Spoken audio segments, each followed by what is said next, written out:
So the distributive property is surprisingly helpful with mental math. So say you're at the store and your phone dies. So you don't have your calculator and you need to figure out if you have enough money to buy whatever you want to buy. So in my crazy example, I've decided that I've found the biggest bag of flaming hot limon Cheetos in the world, and it's $17. And I really want this giant bag of Cheetos. And I'm going to buy 6 bags because I want to stock up, because who knows when they're going to have this giant bag of Cheetos again. So in my head, I'm like, do I have enough cash on me to buy 6 bags of $17 Cheetos? So in my head, it's kind of hard to do 17 times 6 personally. So what I would do is I would split up 17 into 2 parts. So I know that 10 plus 7 is the same thing as 17. And I could multiply that by 6 to figure out how much 6 bags would cost.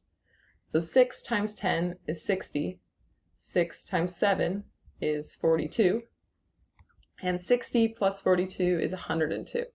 And because I really do struggle with mental math, I even wrote down the answer to make sure we got it right. And we did, 102. So you could have done that in splitting it up into 10 and 7 like I did, because I really like 10s. The other way you could have done it is you could have split it up into 17 is pretty close to 20.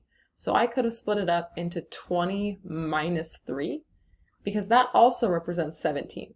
So I could have done 6 times 20 is 120, and 6 times minus 3 is minus 18, and then 120 minus 18 is also 102. So when you decide to split up a number in order to use the distributive property to make the math a little bit easier, you can either use addition or subtraction. So it turns out I probably am not going to buy 6 bags of $17 Cheetos, even though Flaming Hot Limon Cheetos are the best, because I don't want to spend $102. So 2 more quick examples. I've got 1998 times 5. So in my head, that would really suck.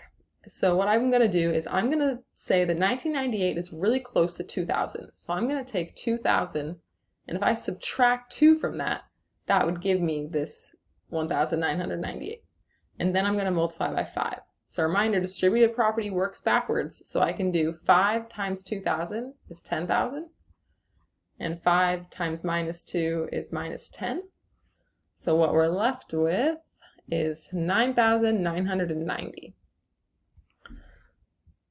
With this one, once again, it's hard for me to do 6 times 205 in my head, and if my phone's dead, if I want to try to do mental math, I want nicer numbers.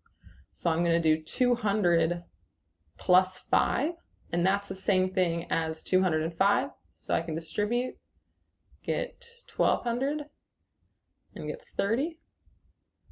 So what we are left with is 1,230.